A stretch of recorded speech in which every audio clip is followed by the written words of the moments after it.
Isaías capítulo 32, o verso 8. Louvado seja o nome de Jesus. Diz assim a palavra do Senhor: mas o liberal projeta coisas liberais, e pela liberdade está em pé. Eu vou fazer a leitura mais uma vez, na versão que nós escolhemos, aqui na NVI, diz assim: mas o homem nobre faz planos nobres, e graças aos seus feitos nobres permanece firme. Amém? Quero que você retorne o seu assento. Louvar a Deus pela oportunidade que Ele nos dá, o pastor Benjamin, pela confiança que nos dá de termos a oportunidade de ministrar a palavra do Senhor nessa noite. Eu quero trazer uma palavra embasada no tema as qualidades de uma igreja nobre. Até porque a preocupação das lideranças mais sérias desse país é em redescobrir essa nobreza cristã por parte da igreja.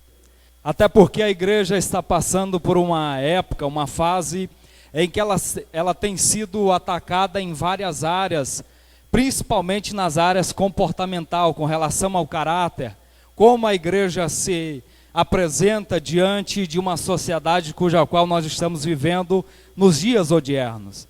E isso tem chamado a atenção das nossas lideranças, e nós louvamos a Deus porque a nossa igreja é uma igreja que tem o foco de redescobrir a importância da nobreza cristã, da estar primado na palavra de Deus. E falar disso é nós então descobrir como nós vamos reconhecer, como nós vamos identificar as qualidades de uma igreja que é nobre. A primeira grande verdade que eu quero falar aos irmãos, que vai mostrar que uma igreja é nobre, que uma igreja está pautada na palavra de Deus, que uma igreja tem essa qualidade, essa eficácia diante de Deus, é uma igreja que pratica a palavra. Porque toda igreja que não prima pelo estudo da palavra, por buscar a palavra de Deus, infelizmente essa igreja está fadada ao fracasso. Eu quero me reportar falando a respeito do estudo da palavra, me lembrando do texto que está lá em Atos, capítulo 17, versículo 11, quando Paulo estava na Bereia pregando a palavra de Deus, e os bereanos, a Bíblia diz nesse versículo 11, que eles eram mais nobres do que os irmãos de Tessalônica, porque quando Paulo lhes transmitia a palavra, eles não ficavam apenas como ouvintes, mas eles tinham um bom hábito de conferir se realmente o que Paulo estava falando era verdadeiro, se de fato aquelas mensagens, aquelas palavras que Paulo estava pregando àquela igreja, aquele povo, eram palavras que continham na palavra de Deus, na Bíblia Sagrada. E até porque, irmãos, nenhuma interpretação ou doutrina deve ser aceita sem um exame. É interessante que o versículo diz assim: ora, estes nobres foram mais nobres do que os que estavam em Tessalônica, porque de bom grado receberam a palavra de Deus, examinando cada dia as escrituras, se essas coisas assim eram. Nenhuma doutrina que nos é pregada, ela deve ser aceita sem um exame. Nós precisamos ter o bom hábito de despertar em nós a nobreza cristã, de estudar a palavra de Deus e ruminar a palavra. Nós não podemos ser apenas meros ouvintes da palavra, mas todas as vezes que nós ouvirmos a palavra de Deus, que a palavra de Deus aguçar os nossos sentidos, o nosso coração e o nosso desejo, nós temos que ter por primazia examinar a palavra, se de fato aquilo que está sendo pregado, aquilo que está sendo passado para nós, realmente é a palavra de Deus e se há um embasamento bíblico. A palavra de Deus, a pregação bíblica, ela deve levar as pessoas a ter o desejo da salvação, de conhecer a palavra, de se aprofundar na palavra. Eu acho interessante esse verbo aqui, que está sendo usado na palavra no versículo 11, o verbo examinar. O verbo examinar no grego é anacrino, e essa palavra dá uma ideia para nós de peneirar de baixo para cima e de cima para baixo. é uma ideia de profundidade. Nós não podemos aceitar a palavra de Deus sem fazer um exame, sem reconhecer na palavra a pessoa bendita de nosso Senhor e Salvador Jesus Cristo, porque todas as vezes que eu demonstro a minha nobreza, estudando a palavra, buscando me aprofundar no conhecimento da palavra, eu vou reconhecendo aquilo que está em Efésios, no capítulo 2, o versículo 20, que Jesus é a pedra de esquina, a pedra fundamental, aquele que edifica a minha fé dia após dia. E a preocupação da nossa igreja, a preocupação das lideranças é que a igreja se preocupe em buscar a palavra de Deus. Nós vemos aí no país, nos dias atuais, uma preocupação em se amontoar em grandes eventos, shows e talvez lugares em que não é primazia o estudo da palavra, mas a preocupação é em buscar movimentos, aglomeração de pessoas. Mas eu louvo a Deus, porque ainda existe uma grande quantidade de pessoas que ama estudar a palavra de Deus. Ainda existe uma igreja nobre que prima pela pregação genuína do Evangelho, pelo autoexame na palavra, uma palavra que confronta, uma palavra que nos chama a viver a sinceridade do Evangelho, uma palavra que alcança o pecador. A pessoa entra na igreja, ela não está apenas vindo aqui para ver uma comunidade de pessoas que cantam, que choram, que se emocionam. É claro que na liturgia do culto existe cada momento específico, mas é a palavra de Deus que vai convencer o homem do pecado, do juízo e da ira vindoura. É a palavra de Deus que ela nos traz a consciência dos nossos pecados, das nossas ações. E quando a igreja tem a nobreza e a excelência por parte de Deus de pregar a palavra genuína, uma palavra verdadeira, aquela que está lá em Hebreus 4, versículo 12, que penetra até a divisão da alma, das juntas e medulas, e que é apta para discernir os pensamentos e as intenções que estão alojadas no coração do homem. Essa palavra produz efeito, essa palavra tem eficácia, não só na vida da igreja, mas na vida das pessoas que vêm até aqui, que querem uma palavra de Deus, uma palavra que muda a sua história. Uma segunda grande verdade que vai qualificar essa igreja como uma igreja que é nobre, que tem um bom sentimento, que está procurando se redescobrir, se encontrar ao longo dos anos, é uma igreja generosa. É claro que nós devemos ser praticantes da palavra, examinar a palavra, mas de nada adiantaria se nós fôssemos estudantes exímios da palavra, porém nós não obedecêssemos essa palavra, nós não tivéssemos por primazia não só ouvir a palavra, mas praticar essa palavra. E a generosidade é uma qualidade que vai confrontar essa igreja a viver essa nobreza, ser generosos.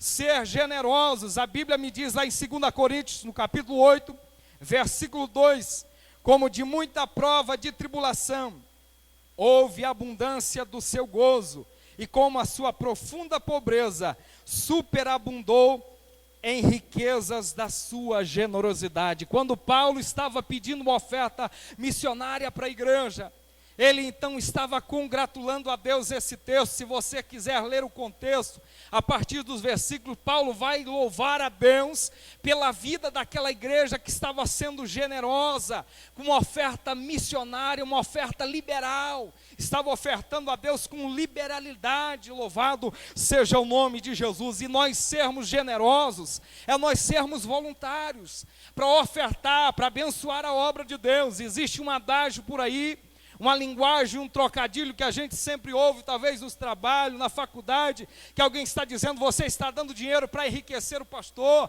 você é louco de dizimar, de ofertar na igreja, para que isso?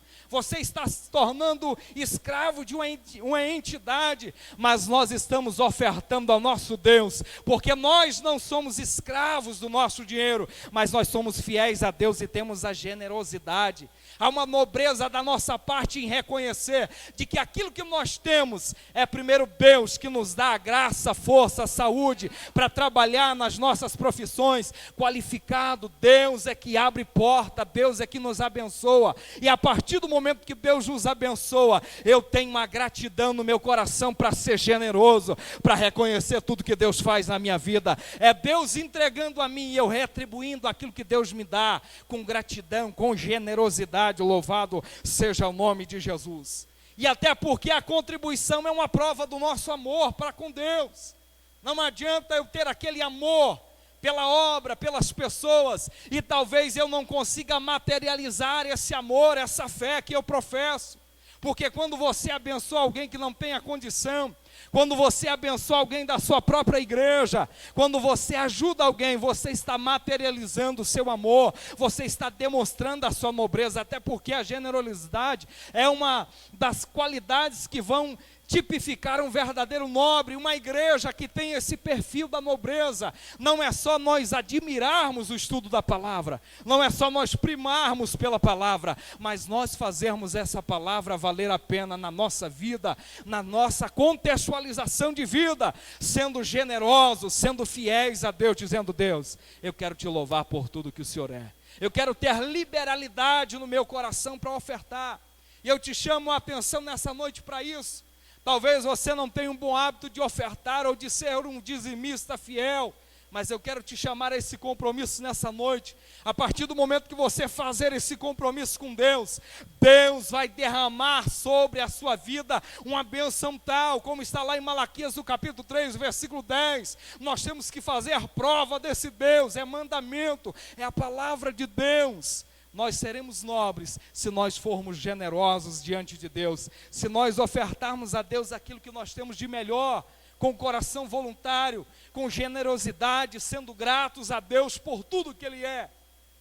Mas uma terceira verdade, que vai reivindicar esse título de nobreza da igreja, é uma igreja que não se conforma com os padrões desse mundo. Nós estamos vivendo dias caóticos, em que a nossa moralidade, o nosso caráter tem sido colocado à prova a todo instante.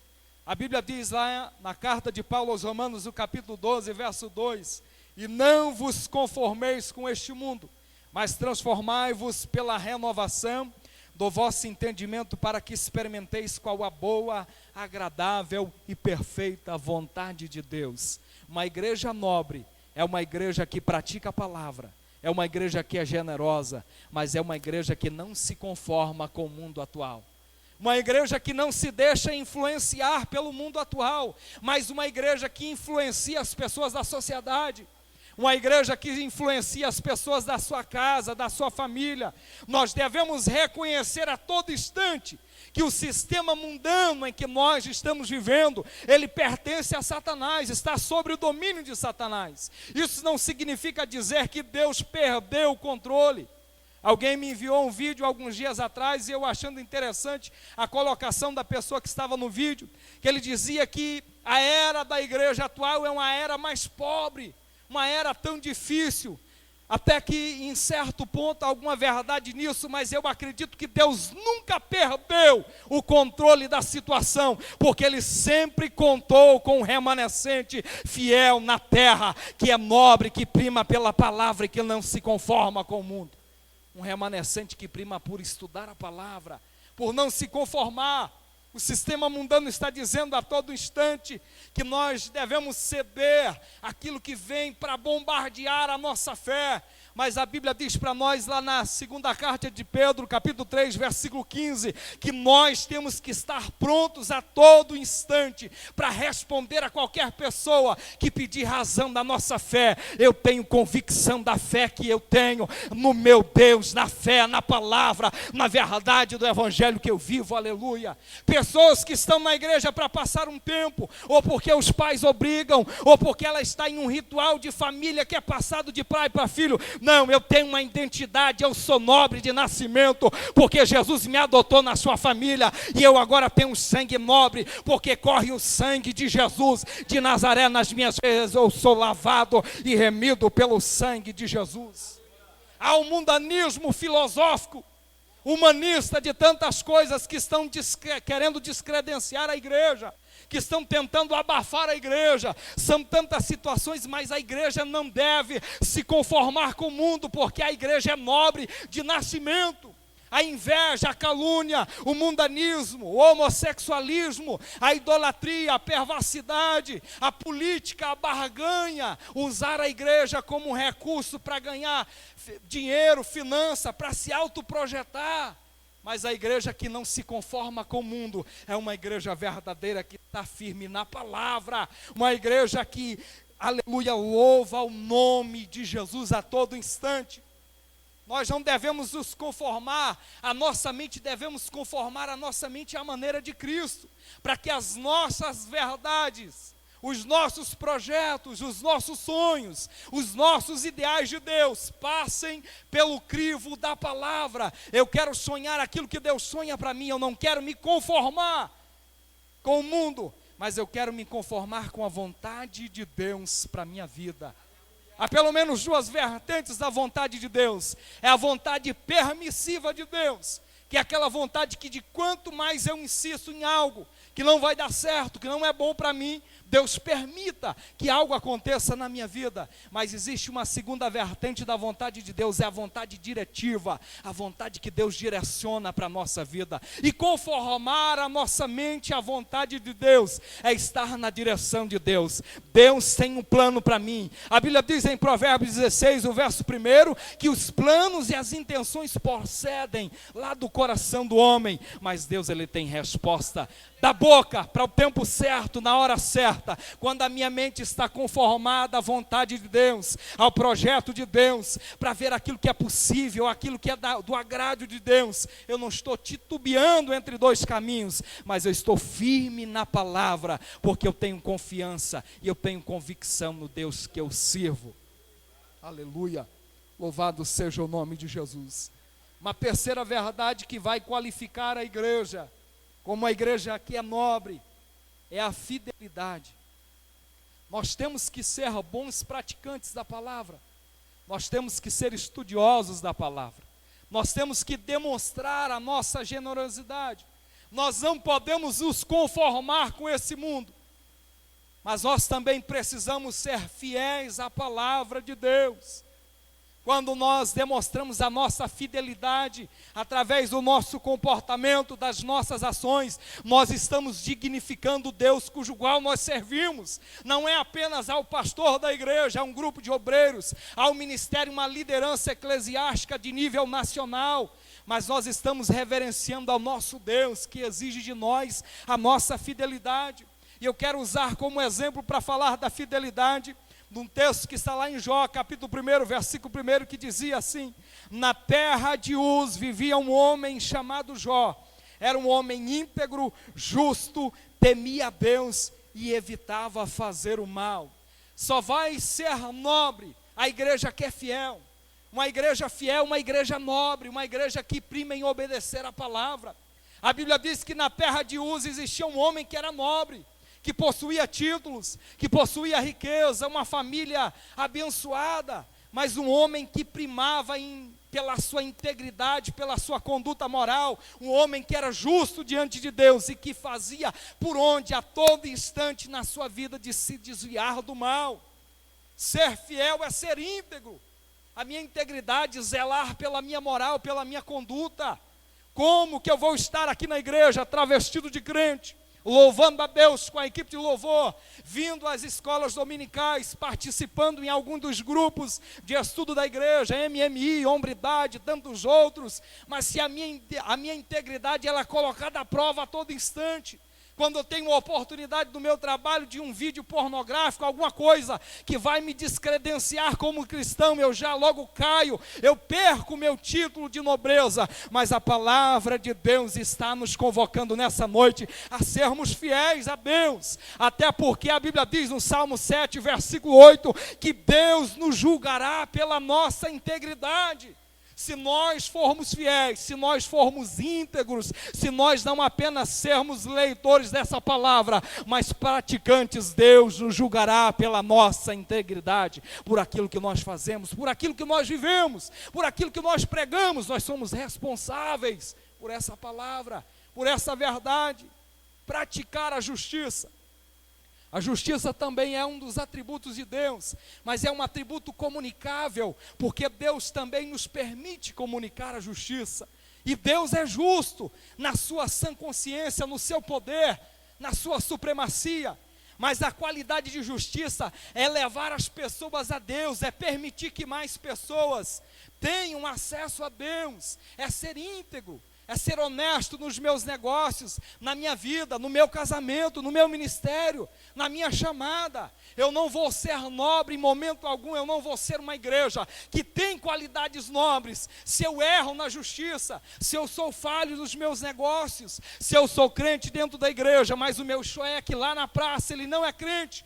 Se os meus olhos aqui dentro da igreja reverenciam a Deus, mas lá fora eles não são justos diante do meu casamento, da minha família, da fé que eu professo, louvado seja o nome de Jesus. Efésios capítulo 5, versículo 9 diz que pois o fruto da luz consiste em toda bondade, justiça e verdade. Nós só seremos verdadeiros, nós só teremos um fruto autêntico da luz se nós formos justos com nós mesmos. Porque quando nós estamos aqui querendo uma vaga para essa carreata tão grande que será o arrebatamento da igreja, quando Jesus vier a buscar o seu povo, se nós estivermos vivendo o nosso tempo aqui, perdermos esse tempo. Os dias em que nós estamos vivendo, irmãos, estão cada vez mais chacoalhando a igreja para exercer a prática da nobreza, para a igreja se redescobrir como uma igreja nobre, como esses títulos que vão evidenciar uma igreja que é íntegra diante de Deus, uma igreja que pratica a justiça, uma igreja que é coerente, que não é apenas hipócrita, uma igreja que não é farisaica, mas é uma igreja que é um bom samaritano, que sabe acolher, que sabe abençoar, que sabe honrar as pessoas. Louvado seja o nome de Jesus. O Espírito de Deus está nos chamando a redescobrir as qualidades que nós temos. E às vezes nós nos envolvemos tanto com a obra que nós nos esquecemos do Deus dessa obra. Eu acho interessante que Jó era um homem de caminho reto. E quando nós somos retos diante de Deus, nós primamos na nossa vida em revogar o nosso título de nobreza e nos desviarmos daquilo que vai nos afastar da nossa fé e olhar para Deus. Jó era um homem que temia a Deus. E é interessante temer a Deus, porque temer a Deus não é ter medo de Deus. Existem pessoas que estão na igreja, estão em Deus porque têm medo de Deus, têm medo do inferno. É bem diferente, é bem distinto isso, temer e ter medo, porque quando eu temo a Deus, eu respeito a Deus como a autoridade que Ele é, o poder que Ele exerce, a salvação dEle na minha vida. A Bíblia diz, lá em Provérbios capítulo 3, versículo 7, que nós não devemos ser sábios em nós mesmos, mas nós temermos a Deus e apartarmos do mal. Louvado seja o nome de Jesus. E eu acho lindo o versículo 8 do mesmo capítulo, porque ele diz que quando nós tememos a Deus, isso aí é saúde para os nossos ossos, para o nosso fígado, para a nossa vitalidade. Você quer viver bem, você quer ter saúde, você quer ter paz na sua vida, então tema esse Deus, honre esse Deus, revogue o título de nobreza que Deus está nos dando a cada dia. O que a igreja precisa é se redescobrir a cada instante da nossa vida como uma igreja nobre, que pratica a palavra, uma igreja, louvada seja o nome de Jesus, que é generosa, uma igreja que não se conforma com os padrões desse mundo, uma igreja que é fiel para a glória do nome de nosso Senhor e Salvador Jesus Cristo. Amém.